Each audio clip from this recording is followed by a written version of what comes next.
That's right, Camille. If anybody knows what it takes to do this job, certainly a former governor does, particularly when it comes to the budget. Now, former Governor Kathleen Blanco actually left us with a budget surplus. She's here. How confident do we feel about John Bel Edwards making it to the runoff? And then just, what kind of governor would he be? Well, I think that when John Bel started, he was definitely a long shot, but he's defied the odds, and I believe he will probably lead the ticket tonight, which is a remarkable feat because he's come a mighty long way in the last 3 years.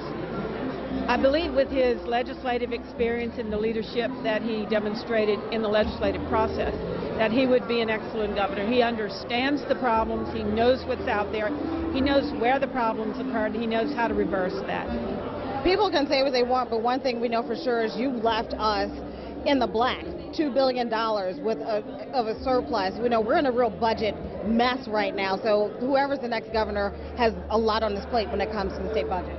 Well, it's astonishing that so much money disappeared from the state fisc.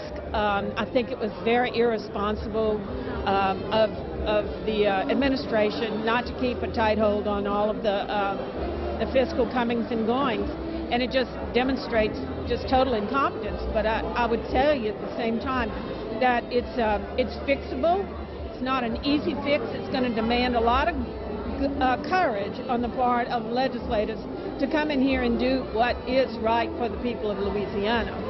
And that is to properly fund higher education and to properly fund health care and to give people, working people, health insurance, those whose employers do not offer that to them.